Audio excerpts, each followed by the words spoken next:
நாம் அநேக செய்திகளை நாம் கேட்டிருக்கலாம். குறிப்பா இந்த 41ஆம் அதிகாரத்திலிருந்து இந்த வசனங்களிலிருந்து நாம் அநேக செய்திகளை கேட்டிருக்கலாம். ஆனாலும் ஆண்டவர் இந்த நாளிலே இந்த வேத பகுதியில் இருந்து நம்மளோட இடைப்படுவாராக. எத்தனை பேர் விசுவாசிக்கிறீங்க? ஆமென். ஆண்டவர் சொல்றாரு, என் தாசனாகிய இஸ்ரவேலே, நான் தெரிந்து கொண்ட யாக்கோபே, என் சிநேகிதனே ஆபிரகாமின் சந்ததியே, நான் உன்னை பூமியின் கடையாந்தரங்களிலிருந்து என்ன பண்ணாராம் கொண்டு வந்தேன் என்று சொல்லுகிறார். இந்த சூழலை நம்ம புரிஞ்சு கொண்டாதான் ஏன் ஆண்டவர் இந்த வார்த்தையை இஸ்ரவேல் ஜனங்களுக்கு கொடுக்கிறார் நம்ம புரிந்து கொள்ள முடியும். இந்த 41ஆம் அதிகாரம் எங்க எழுதப்படுகிறது அப்படின்னு சொல்லி பாத்தீங்கன்னா, எங்க இந்த தீர்க்கதரிசனம் உரைக்கப்படுகிறதுனா, இஸ்ரவேலர்கள் பாபிலோனிலே அடிமையா இருக்கும் பொழுது, அடிமைத்தனத்திலே நம்பிக்கையற்ற சூழ்நிலையில என்னை காப்பாற்றுவதற்கு இதுக்கப்புறம் யாருமே இல்லை, என்னை வழிநடத்தி வந்த யாவே ஆண்டவர் என்னை கைவிட்டார் என்று சொல்லி அவர்கள் இஸ்ரவேலின் தேவனை மறந்து அடிமையாய் அந்நிய தேசத்திலே இருக்கும் பொழுது ஆண்டவர் அவங்களை பார்த்து சொல்றாரு, என் தாசனே என்று சொல்லுகிறார். அல்லேலூயா. நான் உன்னை வெறுத்து விடவில்லை என்று எங்க சொல்றாருன்னா, கூடவே நின்று அவங்க ஜாலியா இருக்கும்போது, சந்தோஷமா இருக்கும்போது சொல்ற, துக்கத்தில அடிமைத்தனத்துல தேசத்திற்கு புறம்பாய் அந்நிய தேசத்துல இருக்கும் பொழுது ஆண்டவர் அவர்களுக்கு ஒரு நம்பிக்கையின் செய்தியை கொடுக்கிறார். ஆமீன் சொல்லுவோமே. இன்றைக்கு என் செய்தியின் தலைப்பு, பயத்தின் போது தேவன் நம்மோடு. அல்லேலூயா. தேவனுடைய பிரசன்னம் நம்மோடு. பயத்தின் போது தேவனுடைய பிரசன்னம் நம்மோடு. எத்தனை பேர் விசுவாசிக்கிறீங்க? ஆமென். இந்த சிறையிருப்பை நம்ம கொஞ்சம் புரிந்து கொண்டாதான், என் கூட தயவு செஞ்சு கவனிங்க. கவனிச்சீங்கன்னா நீங்க ஈஸியா அதை புரிந்து கொள்ளலாம். இந்த சிறையிருப்பு எந்த அளவுக்கு கொடூரமானது என்பதை நாம் புரிந்து கொள்ள வேண்டும் என்றால், சங்கீதம் 137ஆம் சங்கீதம் திருப்பி கொள்வோம். ஒரு 2 வசனங்கள் நம்ம வாசிக்கலாம். சங்கீதம் 137 8ஆம் வசனம் 9ஆம் வசனம் வாசிங்க. சங்கீதம் 137.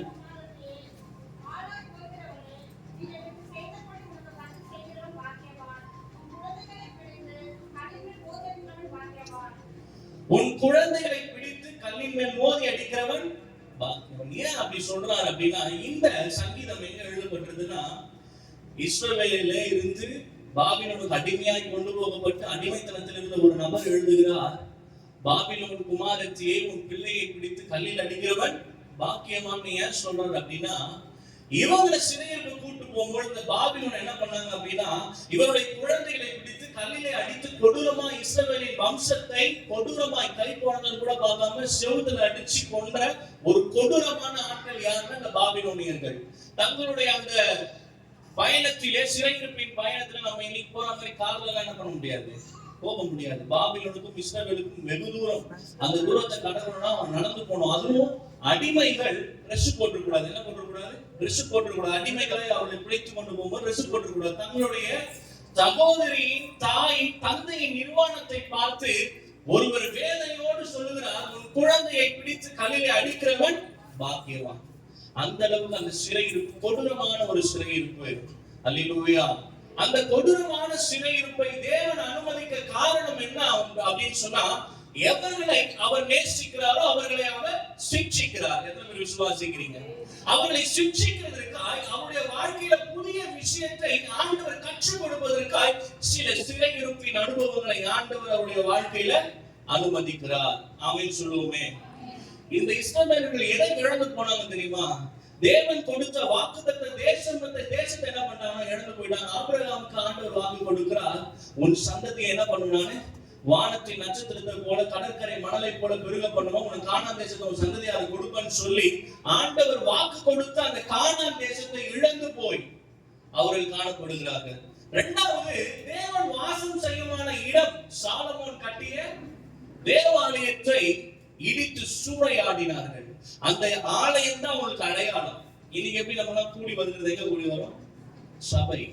அன்றைக்கு அந்த அடையாளம் என்னன்னா ஆலயம். இந்த இஸ்ரவேல் ஜனங்கள் ஆலயத்திற்காக உயிரை கொடுக்க கூட யோசிக்க மாட்டாங்க. அந்த அளவுக்கு ஆலயத்திற்கும் அவர்களுக்கும் ஒரு பிணைப்பு உண்டு. இந்த ஆலயம் இன்றைக்கு சூறையாடப்பட்டிருக்கிறது, இடித்து போடப்பட்டிருக்கிறது. இந்த ஆலயமே இல்லாத அளவுக்கு பாபிலோனியர்கள் இந்த ஆலயத்தை சுக்குநூறா போட்டாங்க. மூணாவது விஷயம் இழந்தாங்க அப்படின்னா, இஸ்ரவேலுக்கு ஆண்டவர் கொடுத்த சுதந்திரம். அல்லேலூயா. சுதந்திரத்தை இழந்து போனாங்க. இப்படி இஸ்ரவேலர்கள் தங்களுடைய வாழ்க்கையில் இருக்கிற எல்லாவற்றையும் இழந்து போய் அந்நிய தேசத்திலே அடிமையாய் தேவன் மேல வச்சிருக்கிற நம்பிக்கையை கடைசியில என்ன பண்ணாங்கன்னா இழந்து போயிட்டாங்க. சில நேரங்கள் நம்ம சொல்லுவோம் பாத்தீங்களா, ஒரு மனுஷனுக்கு எவ்வளவுதான் பாடு வரும், ஏன் ஆண்டவரே உங்களுக்கு கண்ணு இல்லையா ஆண்டவரே, ஓரளவுக்கு தான் ஆண்டவரே அப்படின்னு நம்ம சொல்லுவோம் பாருங்க. இதெல்லாம் தாண்டி அந்த இஸ்ரவேல், நீ யோசிச்சு பாருங்க, இப்படி கொடூரமான சூழல் நம்மளை ஒரு வாரம் ஆண்டவர் கடத்தி கொண்டு போயிருந்தாரோ நம்ம எப்படி ரியாக்ட் பண்ணிருப்போம் யோசிச்சு பாருங்க. உண்மையா நான் சொல்றேன், அவங்களும் மனிதர்கள் தான். ஆமே, இந்த கொடூர சம்பவத்திலே இஸ்ரவேலர்கள் தேவன் மேல வச்சிருக்கிற நம்பிக்கை கூட கொஞ்சம் கொஞ்சமா அற்று போயிது. 70 வருஷம் சிறை இருக்கு. இந்த 70 வருஷம்ன்றது அவர்களுக்கு ஆயுஷ் நாள் முழுவதும் அவங்க கூட 2 தலைமுறை 3 தலைமுறை கூட அவர்கள் வேதனை அனுபவித்திருப்பாங்க. இப்படி கஷ்டப்பட்டு தன்னுடைய வாழ்க்கையை வாழ விரும்ப அவர்களுக்கு கொஞ்சம் கூட தோணாத சூழ்நிலை தான் ஆண்டவர் அவங்களை பார்த்து சொல்றாரு. அந்த 41ஆம் அதிகாரம் 9ஆம் வசனத்தை வாசிங்க.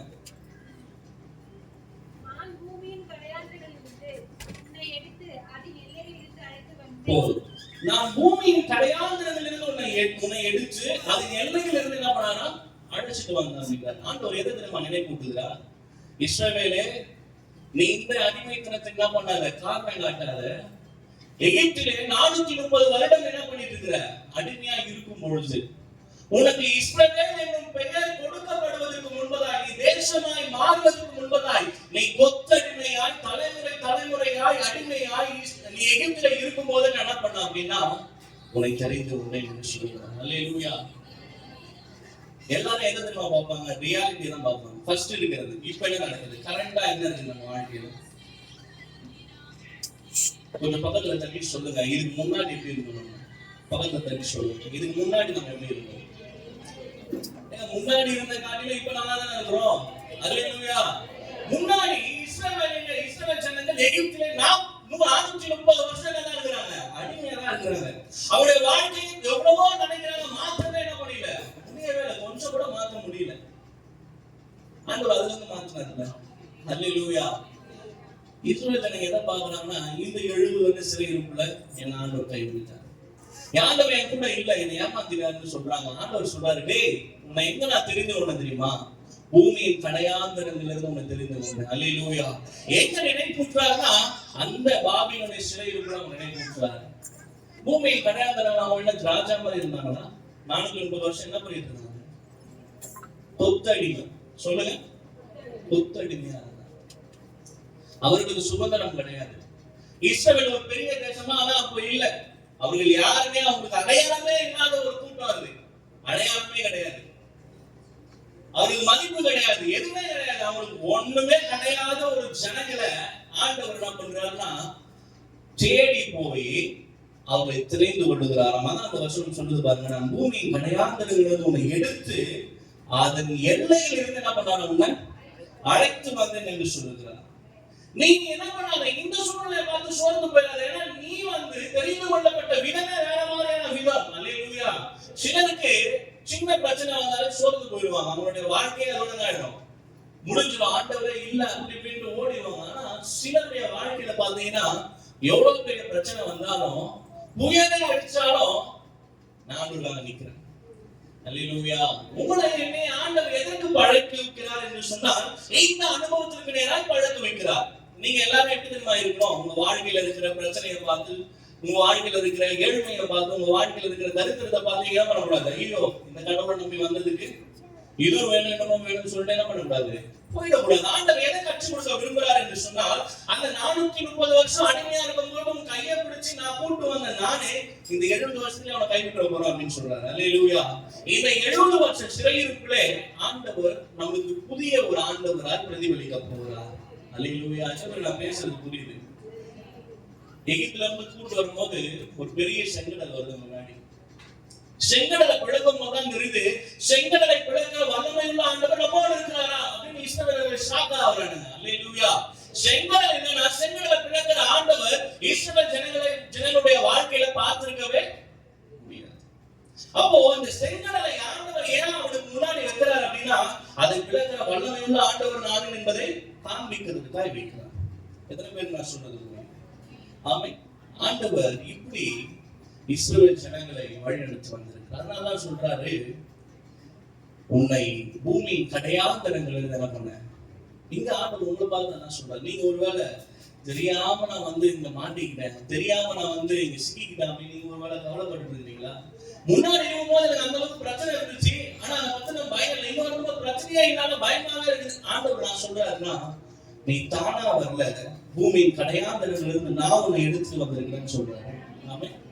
நீங்க யாரும் தானா வந்து இந்த கிரேஸ் தேடி வந்து நீங்க உட்கார்ந்துட்டு இல்ல. இத்தனை வருஷமா நீங்க வந்துட்டு இருக்கீங்க, உங்க வாழ்க்கையில ஒரு நன்மையும் பெற்றுக்கொள்ளுங்கன்னு சொல்லி கவலைப்பட்டு கொண்டிருக்கீங்கன்னா நான் சொல்றேன், ஆண்டவர் நீ தானா வரல, பூமியின் கடையாந்தரங்கள்ல இருந்த உன்னை நான் எடுத்துட்டு வந்திருக்கிறேன். நான் உன்னை அங்க இருந்து அந்த எல்லையில இருந்து உன்னை கூட்டிட்டு வந்து இந்த சர்ச்சில் உட்கார வச்சிருக்கேன்னு சொல்றேன். அல்லேலூயா. 10வது வசனத்தை வாசிங்க. போதும். நீ பயப்படாதே, நான் உன்னோடு. எல்லாரும் சொல்லுங்க, பயப்படாதே, நான் உன்னோடு இருக்கிறேன். இது எந்த சூழ்நிலை அப்படின்னா அதே சிறையிருப்பு சூழ்நிலை தான். நீ நல்லா புரிந்து கொள்ளணும், உங்க கையை பிடிச்சிருக்கிற ஆண்டவர் ஒரு சாதாரண நபர் அல்ல. இதை ஆராதனை நடத்தும் போதெல்லாம் சொல்றேன், உங்க கையை பிடிச்சிருக்கிற ஆண்டவர் ஒரு சாதாரண நபர் அல்ல.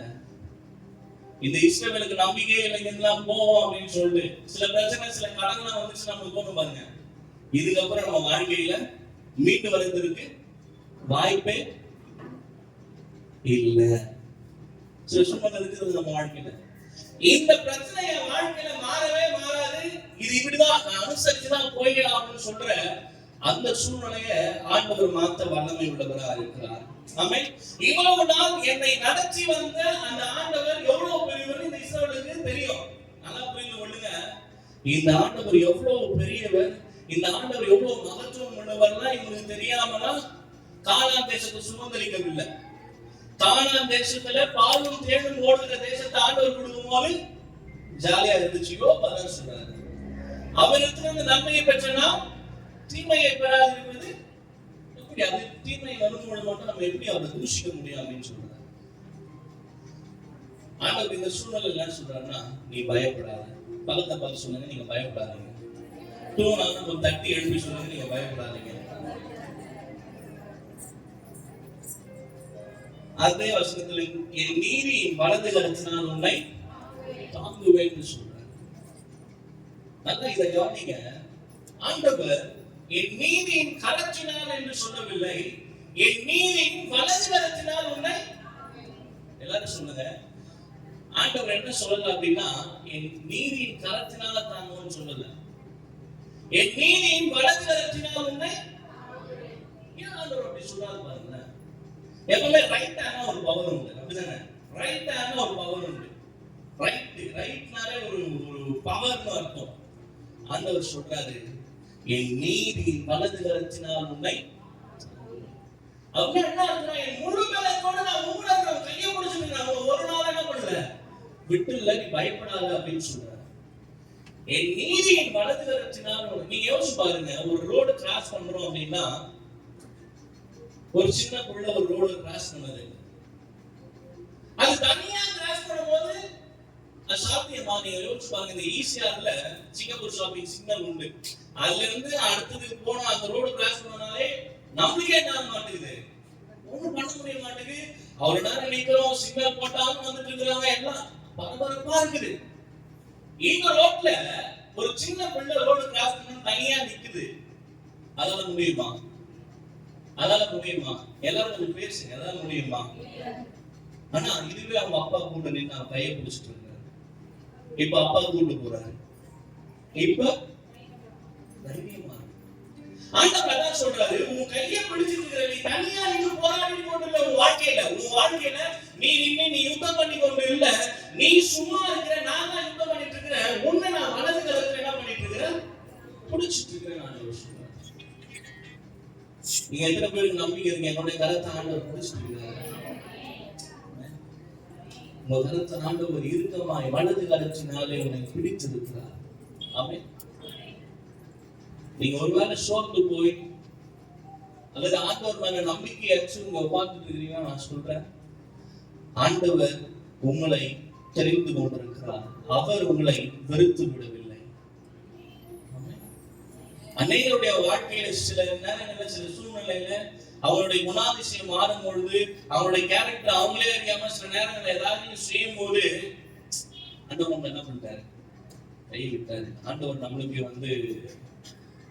அவ்வளவுதான் விட்டு போயிட்டாரு. ஆண்டவர் தெளிவா சொன்னாரு, டேய் நான் உன்னை வெறுத்து விடவில்லை, என் நீதியின் வலது கரத்தினால் உன்னை கை உயர்த்தி ஒரு ஆமீன் சொல்லுங்க. என் நீதியின் வலது கரத்தினால் உன்னை தாங்கும் என்று சொல்லுகிறார். 41ஆம் அதிகாரம் 11வது வசனத்தை வாசிங்க.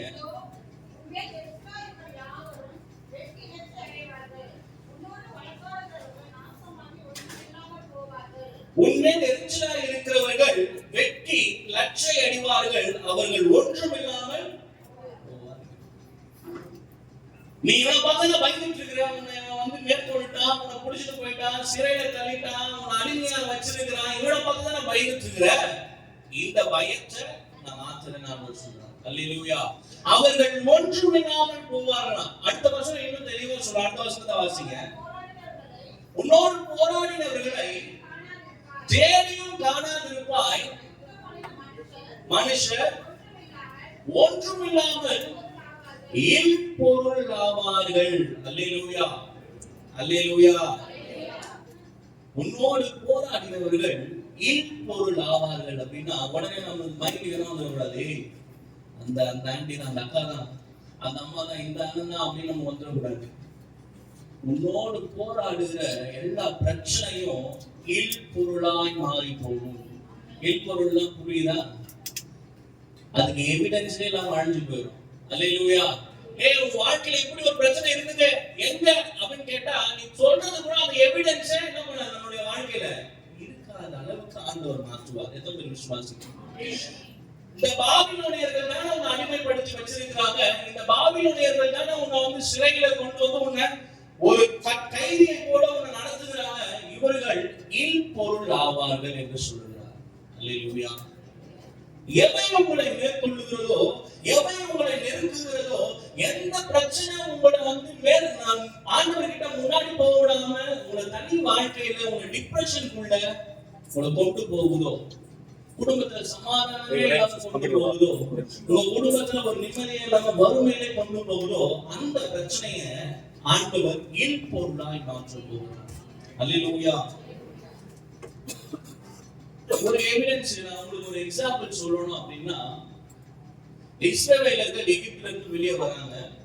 வெளியே வந்து போயிட்டு இருந்தாங்க. செங்கடல் அவங்களுக்கு முன்னாடி தான் இருக்குது. செங்கடல் வந்துட்டாங்க. இந்த செங்கடல் என்ன பண்ண முடியல, அவங்களால கடந்து போக முடியல. கவனிங்க, பின்னாடி யார் வந்துட்டு இருக்கிறா? நீங்க சொல்லுங்க, பின்னாடி யார் வந்துட்டு இருக்கிறா?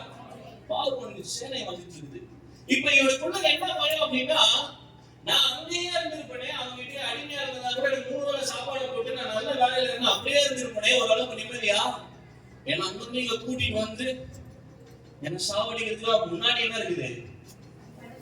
செங்கடல் இருக்குது. பின்னாடி யார் வந்துட்டு இருக்குதா? பார்வோனின் சேனை வந்துட்டு இருக்குது. தப்பிக்கிறதுக்கு ஒரு வழியும் கிடையாது. நீ வாய்ப்பே இல்லை அப்படின்ற ஒரு சூழல் நின்று கொண்டிருக்கும் போது ஆண்டவர் வெயிட் பண்ணிட்டே இருக்கிறார். ஆண்டவருடைய வெயிட்லாம் நம்மளால புரிஞ்சுக்க முடியாது. நீ யோசிச்சு பாருங்க, பார்வோன் வந்து கலந்து போதே ஒரு செங்கடல கடந்து 2 பேரும் கூட்டு போயிருக்கா, எல்லா இஸ்ரவேலர்களும் கூட்டு போயிருக்காங்க. ஆனா பார்வோன் கிட்ட வர வெயிட் பண்றாங்க. காரணம் என்ன அப்படின்னா, கிட்ட வரும்போது செங்கடல் 2ஆ பிளக்கணும். இது அவருடைய சித்தம். பாருங்க, நீங்க புரிந்து கொள்ளுங்க தயவு செய்து. பார்வோனே எகிப்துல இருந்து கலந்து போதே செங்கடல பிளந்து இவரை கூட்டு போயிருந்தாங்க, பிரச்சனை கிடையாது. இவங்க ஜாலியா இருந்திருப்பாங்க, ஐயோ கொண்டாடி இருப்பாங்க. பார்வோனும் கிட்ட வந்தா கண்ணை எப்படி பார்த்தா அவன் என்ன பண்றான்? குதிரை ரதங்கள் என்ன பண்றான்? வந்துட்டே இருக்கிறான். இவங்களுக்கு உசுரே இல்லை கையில, சுத்தமா அவங்க அவ்வளவுதான். அவங்களுடைய புலம்பிருப்பாங்க. எப்படிதான் புலம்பிருப்பாங்க நீங்க யோசிச்சு பாருங்க. ஆண்டு வெயிட் பண்ணிட்டே இருக்கிறார். அவன் கிட்ட வந்துட்டாங்க, செங்கல்ல பிளக்கிறாங்க. இவங்க எல்லாரும் போறாங்க. கடந்து போய் அக்கறைக்கு போனதுக்கு அப்புறம் பார்வோனை பின்தொடர்ந்து வந்தா பாருங்க, பிடிக்க போலான்ட்டு பார்வோனை செங்கடலை ஆண்டவர் பண்றாரு. ஏன் எகிப்துல இருக்கும் போதே அவனை நிறுத்த வேண்டியதான? இல்ல அவனுடைய சித்தம் என்னன்னா, அவன் இல்பொருளாய் மாற வேண்டும் என்பதுதான் அவனுடைய சித்தம். அல்லேலூயா சொல்லுங்க. எத்தனை பேர் நான் பேசுறது புரியுது? இந்த பார்வோன் வேற திசையில வந்து உன்னை தாக்குறதுக்காக ஆண்டவர் பார்வோனை என்ன பண்ணா ஹோல்ட் பண்ணி வைக்கல. மாறாக அவன் இல்பொருளாய் மாற வேண்டும் என்றால் இந்த செங்கடலின் அடியிலே அவனை ஆண்டவர் அவிழ்த்த விரும்புகிறார். அல்லேலூயா. அது ஒரு தாமதம் ஏற்படுது பாருங்க. அந்த தாமதத்துக்காக நாம் காத்திருக்க வேண்டும். அல்லேலூயா. தாமதத்தை பார்த்து நம்ம சோர்ந்து போயிடக்கூடாது. ஏன் ஆண்டவர் தாமதிக்கிறாரு, ஏன் செய்யவே மாட்டாரு, ஏன் செங்கலை விளக்கவே மாட்டாரு, ஐயோ ஐயோ நம்ம பார்த்துட்டே இருக்கணும்னு வச்சுங்களேன். உங்க வாழ்க்கையில என்னுடைய பார்வையில உங்களுடைய பார்வையில என்ன அப்படின்னா, எப்படியாவது அது தொடர்ந்தா நல்லா இருக்கும். இந்த பிரச்சனையில இருந்து இப்போதைக்கு எனக்கு என்ன பண்ணணும், இப்போதைக்கு எனக்கு ஒரு விடுதலை கிடைக்கும், இப்போதைக்கு ஏதாச்சும் நடக்குமா, இப்ப ஏதாச்சும் இதுல இருந்து தப்பிக்கிறதுக்கு ஏதாச்சும் நடக்குமா, இல்ல ஆண்டவர் சொல்றாரு அதை இருப்பதாய் மாற்றுவேன் என்று சொல்லுகிறார். அல்லேலூயா. அது ஒன்றும் இல்லாமல் போக வேண்டும் என்றால் ஒரு கால தாமதம் தேவை. ஆமென் சொல்லுங்க. உங்க வாழ்க்கையில என்னுடைய வாழ்க்கையில ஆண்டவர் செய்யாம இல்ல, ஆண்டவர் செய்ய முடியாம அமைதியா இருக்கு. உங்களுடைய என்னுடைய அழுகையை பார்த்துட்டு அந்த செங்கலை பிளக்கிற தக்க சமயம் வரும்பொழுது ஆண்டவர் இரண்டாய் பிளந்து உங்களுடைய பிரச்சனையை அதில் மூழ்கடிக்க அவர் காத்துக் கொண்டிருக்கிறார். விசுவாசம் நமக்கு என்னன்னா இப்படி இருக்கிறது என்ன ஆயிடும் நடந்திருக்கும். இப்படி இருக்குது ஆண்டவருடைய இப்படியாச்சு இப்போதைக்கு என்னை காப்பாற்றி விடுங்க, அதுக்கப்புறம் அதை பார்த்துக்கலாம். அங்க எங்கெல்லாம் போய் எங்கேயும் போவாங்க. அல்லேலூயா. உனக்காக நான் செங்கலை விளக்குறது மாத்திரம் அல்ல, உனக்காக உன்னுடைய பிரச்சனைகளை இருப்பொருளாய் மாற்றுவதும் என்னுடைய வேலை என்று நான் சொல்லுகிறேன். அல்லேலூயா. எங்க அங்கிருந்து கிளம்பி கூட்டு வந்தவருக்கு எப்படி கையை பிடிச்சு கூட்டு போனோம் தெரியாதா? ஆமே. உங்க வாழ்க்கையை நீங்க துவங்கும் பொழுது மிகவும் அற்புதமான துவக்கமா இருந்திருக்கலாம், இப்பவும் அற்புதமா இருந்து கொண்டிருக்கலாம். நான் சொல்றேன், உங்க கையை ஒரு ஆண்டவர் பிடிச்சா பாருங்க, அந்த ஆண்டவருக்கு தெரியாதவங்க எங்க கொண்டு போய் விடணும்னு சொல்லி அந்த கானான் தேசத்துக்கு நீ போகும் வரையிலும் ஆண்டவருடைய போஷத்துக்கு கொண்டே இருக்கிறார். யாராவது சொல்ல முடியும் வாழ்க்கையில ஆண்டவர் எந்த நன்மையுமே செய்யல அப்படின்னு சொல்ல முடியுமா? யாராவது இருக்கீங்களா? நான் என்ன சொல்றேன் அப்படின்னா, நீ போகிறது வனாந்தரம் தான், நீ போகிறது ஒரு கடுமையான ஒரு சூழ்நிலை தான். ஆனா அது மத்தியிலே வானத்திலிருந்து உனக்கு மன்னாவை கொடுக்க அவர் வல்லவராக இருக்கிறார். எத்தனை விசுவாசிக்கிறீங்க? நீ வனாந்தரத்துல போறதை குறித்து கவலைப்படாத. ஏன் அப்படின்னா இந்த வனாந்தரம் எதற்கு அப்படின்னா நீ கானானை சென்றடைவதற்காய். அந்த கானான்ல போய் நான் சந்தோஷமா இருந்திருக்கேன் நீ சொல்லிருக்காத. இந்த வனாந்தரத்திலே உனக்கு மன்னாவை கொடுக்கிற அந்த ஆண்டவரை பார்த்து திருப்தியோட நடந்து போகணும். அல்லேலூயா. கானான் போனதுக்கு அப்புறம் பாருங்க, ஒரே பிரச்சனை தான், ஒரே பிரச்சனை. கானான் போனதுக்கு அப்புறம் அவங்க கூட சண்டை போட்டு இவங்க கூட போட்டாங்க அப்படின்னா இந்த வனாந்தர வாழ்க்கை பாருங்க. வனாந்தர வாழ்க்கையில ஒரு வேலையும் செய்ய தேவையில்லை. வானத்துல இருந்து என்ன வருது, என்ன வருது, நீங்க பேசுங்க, என்ன வருது? வெயில நடந்து போயிட்டே இருக்கிறாங்க. ஆண்டவருக்கு இவங்க வெயில நடக்கிறது என்ன பண்ண முடியல, பார்த்துட்டு சும்மா இருக்க முடியல. என்ன நடக்கிறாரு? மேகஸ்தம்பத்தை அனுப்புறாரு. நைட்ல நடந்து போயிட்டு இருக்காங்க, அங்கேயும் ஒண்ணும் தெரியல. ஆண்டவர் என்ன பண்றாரு? மேகஸ்தம்பத்தை அனுப்புறாரு. நீங்க சொல்லுங்க, வனாந்தர வாழ்க்கை நல்லதா, கானான் தேசத்து வாழ்க்கை நல்லதா? வனாந்தர வாழ்க்கையிலே உங்களால் தேவனை முகமுகமாய் பார்க்க முடியும். வனாந்தர வாழ்க்கையிலே தேவன் செய்கிற அற்புதங்களை லிட்டரலாக பார்க்க முடியும். வானத்துல இருந்து மண்ணா வரும், காடு வரும், நம்மளால பார்க்க முடியும். அல்லேலூயா. உங்களுடைய வனாந்தர வாழ்க்கைக்காய் கர்த்தரை நன்றி சொல்லுங்க. ஏன்னா அந்த வனாந்தர வாழ்க்கையில கர்த்தர் எவ்வளவு பெரியவர் என்பதை உங்களுக்கு காண்பிப்பார். வனாந்தர வாழ்க்கை சும்மா இட போடுறாதீங்க. ஏதோ வனாந்தர வாழ்க்கையில நம்ம எப்ப பார்த்தாலும் கஷ்டம், கஷ்டத்துலதான் கர்த்தர் உதவி செய்ய முடியும். அல்லேலூயா. அல்லேலூயா. நிறைய பேர் சில நேரம் என்ன சொல்லுவாங்க, வாக்குலாம் கொடுக்கறதுனால நம்ம மனுஷங்களை அடிச்சுக்கவே முடியாது. நான் இருக்கிறேன், நான் செய்யறேன், நான் பண்றேன், அதை பண்றேன், இதை பண்றேன், இதை பண்றேன், அதை பண்றேன். பிரச்சனை வரும்போது, சுச்சுவேஷன் வந்து நமக்கு அகெயின்ஸ்டா இருக்கும் போது, எப்பவுமே சூழல் நம்ம சாதாரணமா இருக்கும், நம்ம கூட ஒரு கூட்டம் நின்றுட்டே இருக்கும். ஆனா நம்மளுக்கு சுச்சுவேஷன் சூழ்நிலை நமக்கு எதிராய் மாறும் பொழுது, அகெயின்ஸ்டா மாறும் பொழுது, திரும்பி பார்த்தா சொன்ன ஒருத்தர் கூட என்ன பண்ண மாட்டாங்க, இருக்க மாட்டாங்க. நான் சொல்றேன், உங்க வனாந்தர வாழ்க்கையில மனிதர்களை நம்பாதீர்கள். ஆமென். தயவுசெய்து தரித்திரத்தை குறிச்சு, ஏழ்மையை குறிச்சு, பிரச்சனையை குறிச்சு ஆண்டவர்கிட்ட போராடி கொண்டே இருக்காதீங்க. ஆண்டவர் கானான் தேசத்தை கொடுப்பார். எத்தனை பேர் விசுவாசிக்கிறீங்க?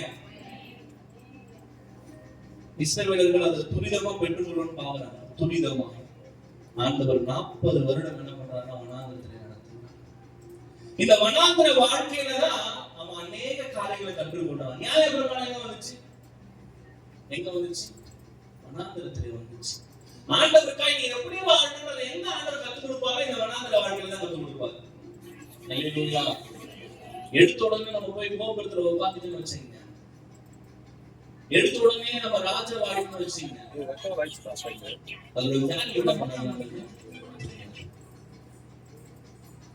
நம்முடைய கையில இருக்கிறது எவ்வளவு பெரிய ஒரு பொறுப்பு, ஆண்டவர் கொடுத்திருக்கிற ஒரு பயங்கரமான ஒரு அழகான வாழ்க்கை என்பதற்கான வேல்யூ நம்ம நமக்கு தெரியாது.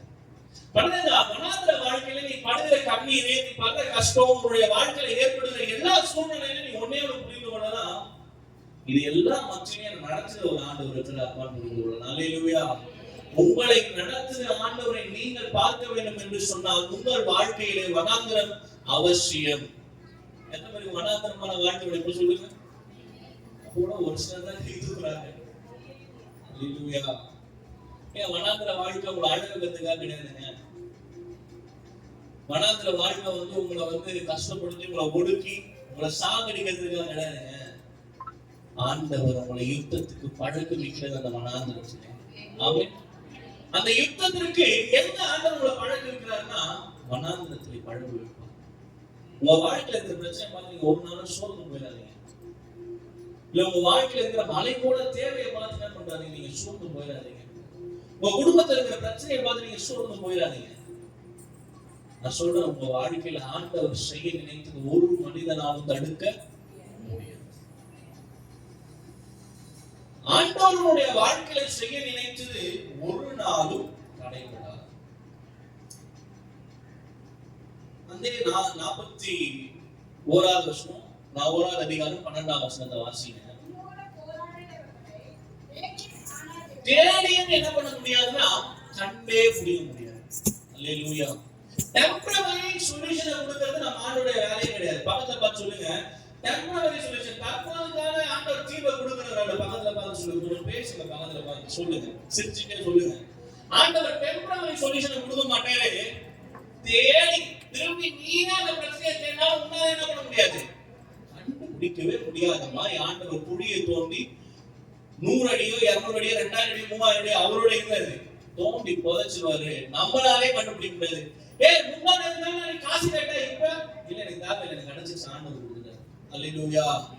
இந்த குடும்பத்துல நான் நல்லா இருந்து நான் பார்த்துட்டே இருக்கேன், ஒரே பிரச்சனையா இருக்குமே அப்படின்னா இல்ல, இப்ப இல்ல, கர்த்தருக்கு நடுவில் அற்புதங்களை செய்திருக்கிறார். கானான் வீட்டுல, கானான் ஒரு கல்யாணத்துல திராட்சரசம் தேவைப்பட்டதுனாலதான் ஒரு அற்புதம். அவங்க ஒருத்தருக்குதான் புரிஞ்சிச்சு நினைக்கிறேன். கானான் ஒரு கல்யாணத்துல எது தேவைப்பட்டது? எது தேவைப்பட்டது? ஆண்டவர் கொடுத்தாரா? கொடுத்தாரா? பேதுரு ராமுலும் பிரயாசப்படுறாரு, என்ன அகப்படல, மீனே அகப்படல, ஆண்டவர் கொடுத்தாரா? கொடுத்தாரா? சகேயுவுக்கு எப்படியாவது இயேசுவை பார்க்கணும் ரொம்ப ஆசை, பார்த்தாரா? பார்த்தாரா? எவன் ஒருவனுக்கு தேவை இருக்கிறதோ, எவன் ஒருவன் பிரயாசப்படுறானோ, எவனுக்கு எது கிடைக்கலையோ ஆண்டவர் தான் செஞ்சுக்கிட்டே இருப்பார். அவர் தடுக்கவே முடியாது, அதெல்லாம் நிறுத்தவே மாட்டார். அல்லேலூயா. உங்க வாழ்க்கையில திராட்சரசம் தேவையா கொடுப்பாரு, மீன் தேவையா கொடுக்குறாரு, நீ பாவம் நினைக்க வராரு. எல்லாம் பண்ற சர்வ வல்லமை உள்ள ஆண்டவர் உங்க கூட வச்சுக்கிட்டு எப்ப பார்த்தாலும் புலம்பிக்கிட்டே இருந்தா நல்லா இருக்கு. கொஞ்சம் சிரிச்சு அல்லேலூயா, சிரிச்சுக்க அல்லேலூயா சொல்லணும். உங்க கூட இருக்கிற ஆண்டவர் பெரியவர். மனுஷங்களை பார்க்காதீங்க ஒரு நாள். அன்னைக்கு தேவையான ஆண்டவர் அன்னைக்கு சந்திப்பாரு. அன்னைக்கு தேவையான ஆண்டவர் அன்னைக்கு சந்திப்பாரு. உங்களை ஒரு நாள் கைவிட மாட்டார். அல்லேலூயா. உங்களுடைய வாழ்க்கை அவருடைய கரத்துல இருக்கிறது, உலகத்தோட கரத்துல கிடையாது. உங்க வாழ்க்கை அவர் கரத்துல சேஃபா இருக்குது. சரிங்களா? உங்க சின்ன பையன் இருக்கணும்னு வச்சுங்க, வீட்டுல சொல்றேன், சின்ன பையன் ஒருவன் இருக்கானா அவனோட எதிர்காலத்தை குறித்து அவனுக்கு ஏதாவது கவலை இருக்குமா? ஏதாச்சும் ஒரு கவலை இருக்குமா? எனக்கு அவனுக்கு கொஞ்சம் எதிர்காலத்தை கொடுத்து சின்ன பாப்பா இருக்கிறாங்க, அவங்களுக்கு ஃபியூச்சர் திங்கிங் இருக்குமா? எதிர்காலத்துல என்ன பண்ண போறேன்னா ஐயோ ஐயோ ஐயோ அப்படின்னு இருக்குமா? ஏன் அப்படின்னா அவங்களுடைய பெரிய அம்மா அப்பா வயதுல மூத்தவர்கள் இருக்கிறாங்க, அவங்க பார்த்துப்பாங்க ஓரளவு. நான் என்ன சொல்றேன்னா, உங்களுக்கு மேல ஒரு ஆண்டவர் இருக்கிறாருல்ல, இருக்கிறாரா இல்லையா? உங்களை பார்த்துக்கிட்டே இருக்கிற ஆண்டவர் இருக்கிறாரா? இருக்கிறாரா? உங்களை உள்ள கையில வரைந்து வைத்திருக்கிற ஒரு ஆண்டவர் இருக்கிறாரா? உங்கள் தேவை என்னது என்று அவர் அறிந்து உங்களுக்காக செய்ய அவர் ஆயத்தமா இருக்கிறார். விசுவாசிக்கிறீங்களா? அப்படிதான் நீங்க பயந்து. அல்லேலூயா.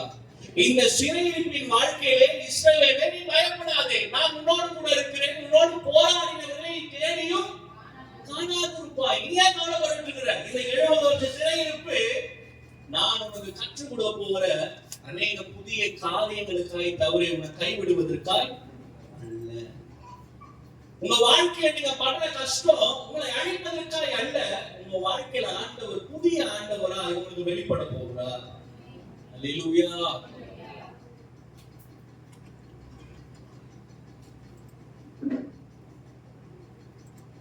நாற்பத்தொன்னு 13 வாசிங்க.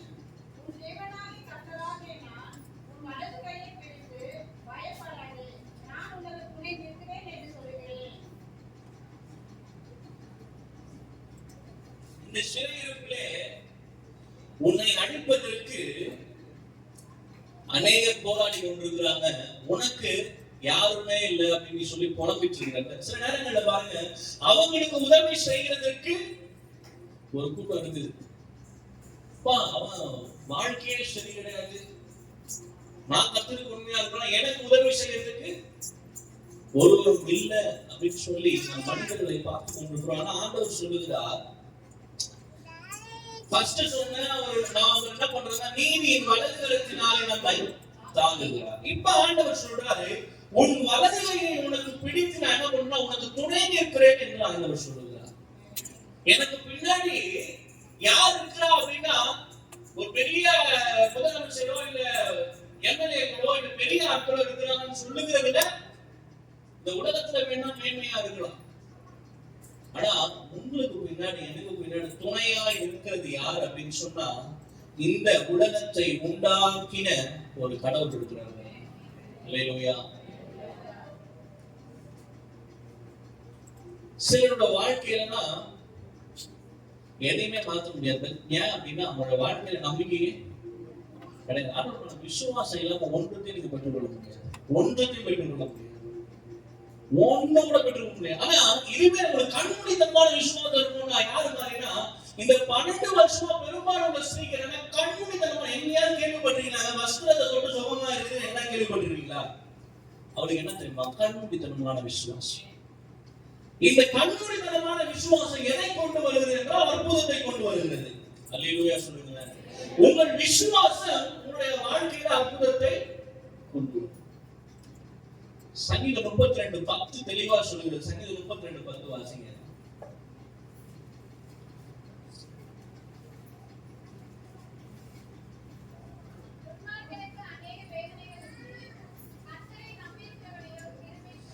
கர்த்தரை நம்பி இருக்கிறவனே என்ன சூழ்ந்து கொள்ளுமா? எல்லாரும் சொல்லுங்க, என்ன சூழ்ந்து கொள்ளும்? யார? கர்த்தரை நம்பாம இருப்பவர்களையா? நம்பி இருக்கிறவர்கள். எத்தனை பேர் கர்த்தரை நம்புறீங்க? நான் சுயபலத்தை நம்பல, என் குடும்ப நிலையை பார்த்து நான் என் வாழ்க்கை தீர்மானிக்கல. கர்த்தரை நம்புறேன்றதுனால கையை உயர்த்தி ஒரு ஆமீன்னு சொல்லி நான் சந்தோஷம். நீங்க கர்த்தரை நம்புகிறவர்களா இருப்பீர்கள் என்று சொன்னால் கர்த்தருடைய கிருபை என்ன பண்ணும்? உங்களை சூழ்ந்து கொள்ளும்.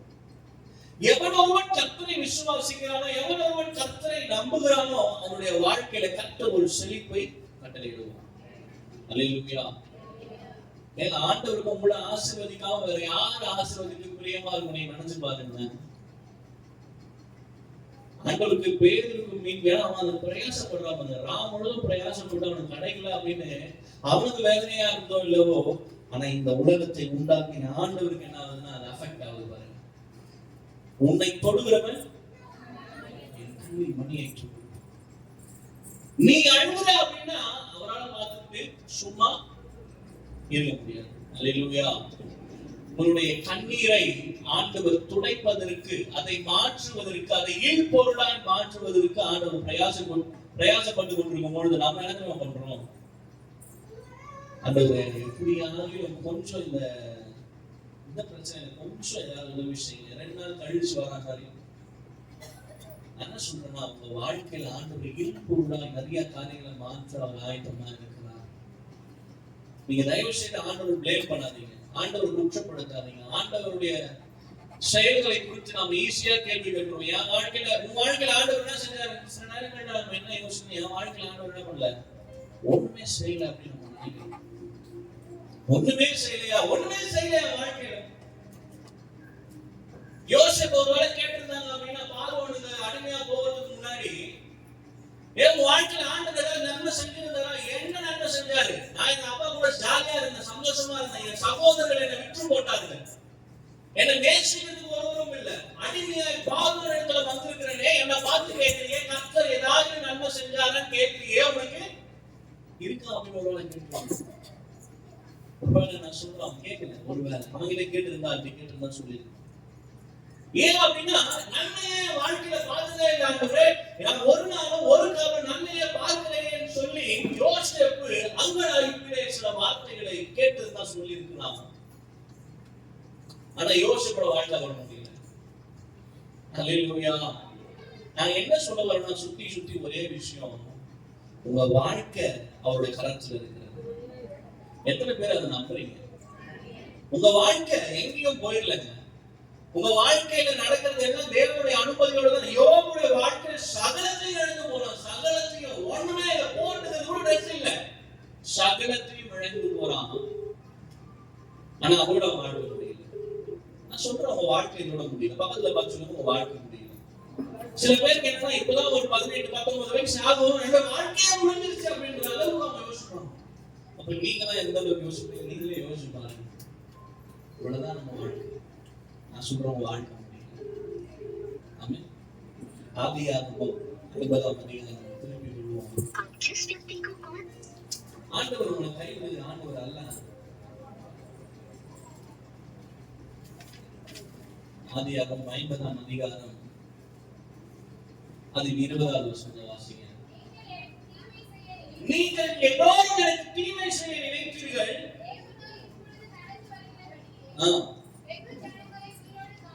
வெகு ஜனங்களை உயிரோடு காக்கும்படி அதை நன்மையாக முடிய பண்ணினார்.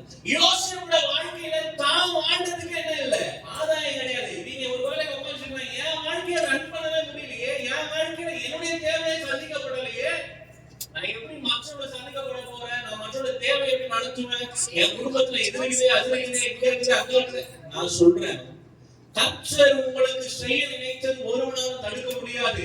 அவர்கள் உங்களுக்கு தீமை செய்ய நினைத்தாலும் வெகு ஜனங்கள் உயிரோடு இருக்கும்படி கர்த்தர் அதை உங்கள் வாழ்க்கையை நன்மையாய் செய்து முடிப்பார். உங்கள் வாழ்க்கையை கர்த்தர் அதை நன்மையாய் முடிய பண்ணுவார். அவன் எனக்கு விரோதமா செயல்படுறாங்க, எனக்கு இதை பண்றாங்க, கர்த்தர் அதை நன்மையாய் முடிய பண்ணுவார். நீங்க போய் போராடிட்டு இருக்காதீங்க.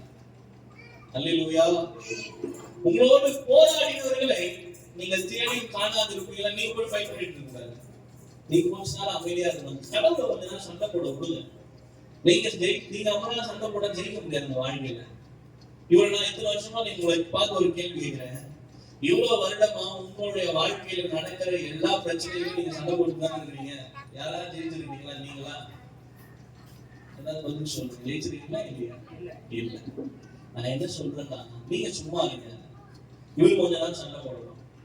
இவர் சண்டை தான் போட வேணாம். இவர் சொன்னா அவர் கட்டளை இட்டா இருக்கும். யோசேப்பு எங்க வந்து தெரியுமா சொல்றான்? 50ஆவது அதிகாரத்துல தன்னுடைய வாழ்க்கை நிறைவுல வந்து சொல்றான், எல்லாரையும் தீமை செய்ய நினைச்சீங்க, ஆனா அதெல்லாம் ஒண்ணுமே வாழ்க்கை என்ன பண்ணல. நீங்க நினைச்சீங்களா, நீங்க என்ன பார்வோன்ட்ட கொண்டு வந்தீங்க, நீங்க வித்துட்டீங்க, நான் எகிப்துக்கு அடிமையா வந்தது நீங்க பண்ணது, நீங்க நினைச்சிடாதீங்க. இது தேவனுடைய செயல். அல்லேலூயா. சில நேரங்களில் எதை புரிந்து கொள்ள முடியாதுன்னா, ஏன் ஆண்டவரே எனக்கு சிறையிருப்பு, எனக்கு ஏன் ஆண்டவரே எனக்கு கஷ்டம், நான் நல்லா தானே ஆராதிக்கிறேன், நல்லா தானே செய்தி கேட்கிறேன், நல்லா தானே வாழ்றேன், பரிசுத்தமா தானே இருக்கிறேன், நான் எவ்வளவு முயற்சிக்கிறேன், உங்களுக்காக வாழ நான் பிரயாசப்படுறேன், எனக்கு ஏன் இந்த சிறையிருப்பு நீங்க கேட்டீங்கன்னா, இந்த சிறையிருப்பு ஆண்டவர் உங்களுக்கு ஒரு தண்டனையாய் கொடுக்கவில்லை, மாறா இந்த சிறையிருப்பு உங்களுக்கு ஒரு பார்வோனுக்கு அடுத்த ஸ்தானத்திலே உங்களை ஆண்டவர் நிறுத்த கொண்டு வந்திருக்கிறார். சிறையிருப்புக்கு ஸ்தோத்திரம் பண்ணுங்க. அல்லேலூயா. சிறையிருப்பு நம்மை அழிப்பதற்காக அல்ல, சிறையிருப்பிலே நம்மை கொண்டு போவதற்காக அல்ல. இந்த சிறையிருப்பு சகல எகிப்தையும் ஆளுவதற்காக. அல்லேலூயா. சத்தம் எத்தனை புரியுது எனக்கு தெரியல. இந்த சிறையிருப்பின் வாழ்க்கை என்னை முடக்கி, என்னை ஒடுக்கி கல்லறை மேல போடுவதற்காக கிடையாது. யோசிப்பு இது தெரிஞ்சு பாருங்க. யோசிப்பு சொல்றேன், நீங்க எனக்கு தீமை செய்ய நினைச்சிட்டீங்க, கர்த்தர் எல்லாவற்றும் அதை நன்மையாய் முடிய பண்ணுங்க. அல்லேலூயா. உங்க வாழ்க்கையில் இருக்கிற தீமையெல்லாம் கடவுள் நன்மையா மாற்றணும்னா ஒன்னே ஒண்ணுதான், நீங்க அவருக்கு உண்மையா இருக்கணும். விசுவாசம் உள்ளவர்களாய் நீங்க நடந்து கொள்ளும் போது கர்த்தர் உங்களுக்காக நின்று பெரிய காரியங்களை செய்வார். ஆமென். நான் ஒரு உற்சாகப்படுத்துகிறேன். நான் உற்சாகப்படுத்துகிறேன். ஆண்டவர் உங்களோடு இருக்கிறார். ஆண்டவர் உங்களோடு இருக்கிறார். உங்களை ஒரு நாளும் கைவிடுகிற ஆண்டவரை நீங்கள் ஆராதிக்க வேண்டும்.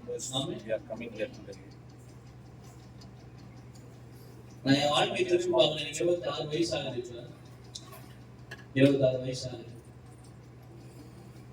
என்னுடைய ஃபேமிலி வந்து நிறைய பேருக்கு தெரியுமா தெரியாதான்னு தெரியல. எங்க அம்மா அப்பா ரட்சிக்கப்படாதாங்க, 2 பேரும் ரட்சிக்கப்படாதாங்க. எனக்கும் வந்து நான் ஸ்கூல்லயே நான் பார்த்தேன்னு ஒரு கேஸ், என்னோட லைஃபே எனக்கு கேள்விக்குறியா மாறிடுச்சு. ஒரு சிலருக்கு என்னை பத்தி நல்லா தெரிஞ்சிருக்கும், டீப்பரா தெரிஞ்சிருக்கும். என்னுடைய வாழ்க்கையை நான் அவ்வளவுதான் நினைச்சேன். ஆனா ஆண்டவர் அதான் சொல்றேன், நான் கொஞ்ச நாள் என்ன பண்ணேன்னா அவரை சண்டை போட விட்டேன். என் வாழ்க்கையில கொஞ்ச நாள் நான் அமைதியா எடுத்து பார்த்தேன். ஆண்டவரே நீங்க என்னால முடியல, எவ்வளவோ முயற்சி செஞ்சேன், என்னால முடியல. இன்னைக்கு அவரோட ஊழியத்தை செய்ய முடியல. அநேக என்னுடைய வாழ்க்கையில இது வரைக்கும் உதவி செஞ்சவங்க எத்தனை பேர் அப்படின்னு கேட்டா எனக்கு ஒருவரும் தெரியாது. ஆனா இப்ப உதவி செஞ்ச யாருன்னா ஒரே ஒரு சரிதான் சொல்றேன். நீங்க எப்படி அடைகிறீங்க? என் வாழ்க்கையில இது தேவை அப்படின்னா என் கதவை தட்டி அதுவே வரும். என் வாழ்க்கையில இது தேவைன்னா என் கதவை தட்டி அதுவே வரும். நான் தான் யாருக்கையும் போய் கேட்கணும்னு கேட்கிற நிலைமையில வெச்சாலும் சொல்ல போறேன்.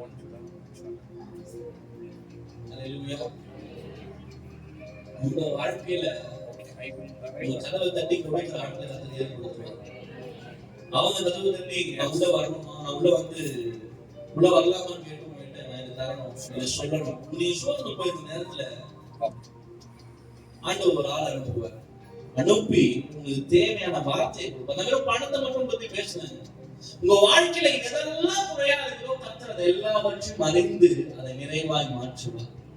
ஆமென். எத்தனை பேர் நம்புறீங்க ஆண்டவரை? எத்தனை பேர் நம்புறீங்க? ஒரே ஒரு வசனத்தை நம்ம வாசிக்கலாம். சங்கீதம் 20ஆம் சங்கீதத்துல கடைசி 3 வசனம் நினைக்கிறேன். 3 வசனம் மட்டும் வாசிக்கிறேன், நான் முடிக்கிறேன். சில ரதங்களை குறித்தும் சில குதிரைகளை குறித்தும் மேன்மை பாராட்டுகிறார்கள். நாங்களோ எங்கள் தேவனாகிய கர்த்தருடைய நாமத்தை குறித்து மேன்மை பாராட்டுவோம். அவர்கள் எல்லோரும் முடிந்து விழுந்தார்கள், நாங்களோ எழுந்து நிமிர்ந்து நின்றோம். நம்ம யாரும் எழுந்திக்கலாமா? நீங்க தயவு செய்து உங்க வாழ்க்கையில எதையும் மேன்மையா பாராதீங்க. அல்லேலூயா. உங்க வாழ்க்கையில எதுவும் மேன்மை கிடையாது. அந்த வசனம் தெளிவா சொல்லுது.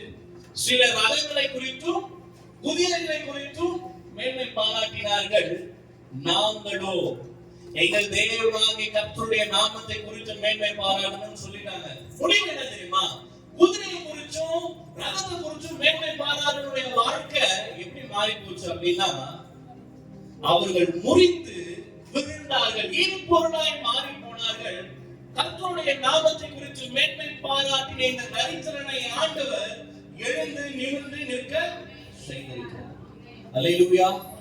உங்கள் பாடுகள் உங்கள் வாழ்நாள் முழுவதும் கிடையாது, அது கொஞ்ச நாள் தான். அல்லேலூயா. விசுவாசிக்கிறீங்க ஆண்டவர் உங்களோட பேசியிருக்கிறாரா? ஆமென். ஆண்டவர் உங்கள் வாழ்க்கையில் செய்ய நினைத்தது ஒரு நாளும் தடைபடாது. நீங்கள் விசுவாசம் உள்ளவர்களாய் கர்த்தரின் பட்சத்திலே நீங்கள் இருப்பீர்கள் என்று சொன்னால் கர்த்தர் உங்களுடைய வாழ்க்கையில பெரிய காரியங்களை செய்வார். ஆமென். நம் கண்களை மூடி கையை உயர்த்தி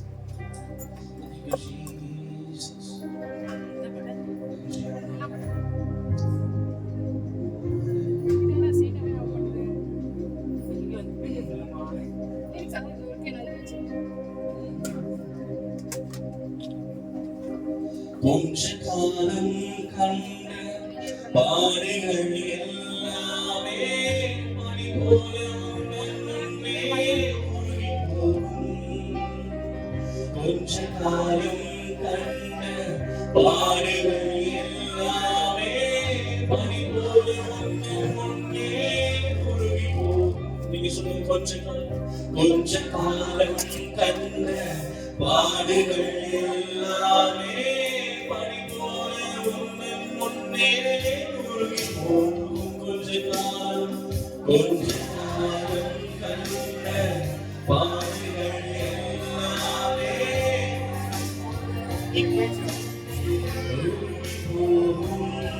உன் கஷ்டங்கள் நஷ்டங்கள் எல்லாமே மாறும். உன் கஷ்டங்கள் நஷ்டங்கள் எல்லாமே மாறும். உன் மேன்மை உன் கையில் சேரும். ரெண்டு கையை உயர்த்தி ஸ்திரப்படுத்துவார், ஸ்திரப்படுத்துவார், பலப்படுத்தி நிறைவேற்றுவார். ஸ்திரப்படுத்துவார், ஸ்திரப்படுத்துவார்,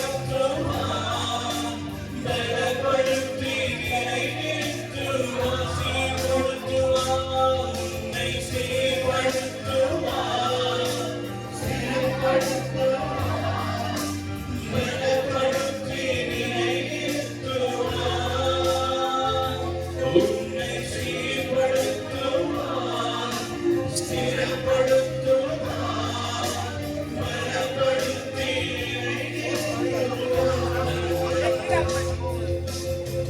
கொஞ்ச காலம் கண்ட பாடுகள் எல்லாமே பனி போல உந்தன் முன்னே உருகி போகும். நீங்க சொல்லுங்க. கொஞ்ச காலம் கண்ட பாடுகள் எல்லாமே பனி போல உந்தன் முன்னே உருகி போகும். உன் கஷ்டங்கள் நஷ்டங்கள் எல்லாமே மாறும். உன் கஷ்டங்கள் நஷ்டங்கள் எல்லாமே மாறும். புது நன்மைகள் உன்னை சேரும். சத்தம் உயர்த்தி சொல்லுவோம். உன்னை சீர்படுத்துவார், சீர்படுத்துவார், பலப்படுத்தி நிறைவேற்றுவார். உன்னை சீர்படுத்துவார், சீர்படுத்துவார், பலப்படுத்தி நிறைவேற்றுவார். உன்னை பலப்படுத்தி நிறைவேற்றுவார். நீதியை தடுக்க நின்ற கூட்டங்கள் எல்லாமே தேவன் கூட என்று பணியேற்கும். நீங்க சொல்லுங்க. நீதியை தடுக்க நின்ற கூட்டங்கள் எல்லாமே தேவன் கூட என்று பணியேற்கும். உன்னை படைத்தவர் தந்திடர் தாயெங்கள் மரம். உன்னை படைத்தவர் தந்திடர் தாயெங்கள் மரம். உன் மேன்மை உன் கையில் சேரும். என்னை சீர்படுத்தி சீரப்படுத்தி பலப்படுத்தி நிறைவேற்றி சீர்படுத்தி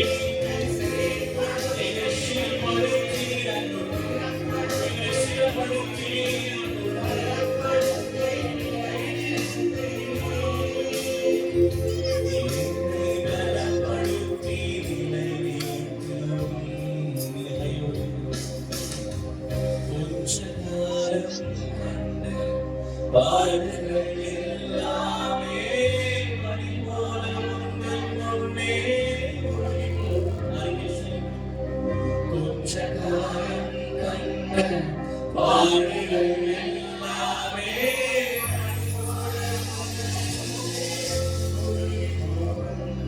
என் கஷ்டங்கள் நஷ்டங்கள் எல்லாமே என் கஷ்டங்கள் நஷ்டங்கள் எல்லாமே உன் மேன்மைகள் கையில் சேரும். அன்புள்ள நம்மை போன்ற மனிதர்கள் எங்களை கைவிட்டிருக்கலாம். அநேக வாழ்க்கையில நாங்கள் எடுத்த முயற்சிகளில் நாங்கள் தோற்று போயிருக்கலாம். அந்த இஸ்ரவேல் ஜனங்கள் சிறையில் இருக்கும்போது நீங்க சொன்ன வார்த்தை ஒன்று கூட தலையில விழாம எப்படி அவங்க வாழ்க்கையில நன்மையை செஞ்சீங்களோ அதே போல எங்க வாழ்க்கையில இருக்கிற நீங்க ஆண்டவரே எங்கள் வாழ்க்கையில நன்மை செய்யும்படியாக நாங்கள் நோக்கி பார்க்கிறோம் ஆண்டவரே. அவர் ஏதோ பண்ணிட்டு நோக்கி நாங்கள் பார்க்கிறோம். அதே பண்ணுறாங்க. ஹalleluya. ஓ ஸ்திரப்படுத்துவார்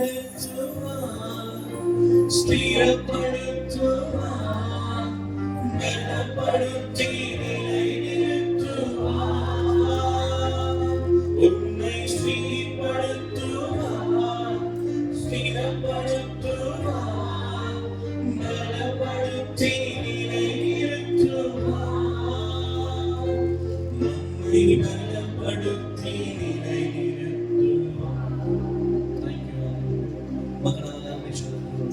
வாழ்க்கையில சொன்ன எல்லா காரியங்களும் நாங்களுமே நம்புகிறோம். உடைய வலது கரத்தினாலே என்னை தாங்கி இருக்கிறேன், என்னுடைய வலது கரத்தை பிடித்திருக்கிறேன், பயப்படாதே, உன்னை பூமியின் கலையாந்திரங்களிலிருந்து நான் உன்னை எடுத்து வந்தேன் என்று சொன்னாங்க. என் வாழ்க்கையில யதார்த்தமா இந்த சபைக்கு வரல ஆண்டவரே, மனிதனுடைய பிரயாசத்தினால நாங்கள் வரல, உங்களுடைய கிருபை எங்களை கொண்டு வந்திருக்கிறது. எங்க கரத்தை பிடித்து ஆண்டவர் என்னுடைய ஆரம்பம் அற்பமாக இருக்கலாம், என்னுடைய முடிவு எனக்கு தெரியாமல் இருக்கலாம், ஆனால் நான் ஆராதிக்கிற தேவன் அவர் சர்வ வல்லமை உள்ளவராக இருக்கிறபடியினாலே நாங்கள் நம்பிக்கையோடு முன்னேறி செல்கிறோம். முன்னேறி செல்கிறோம். தொடர்ந்து ஆளுநர் இயேசுவின் நாமத்தில் நாங்கள் ஜெபிக்கிறோம். நிகழ்ச்சியுள்ள நல்ல பிதாவே, ஆமென். ஆமென்.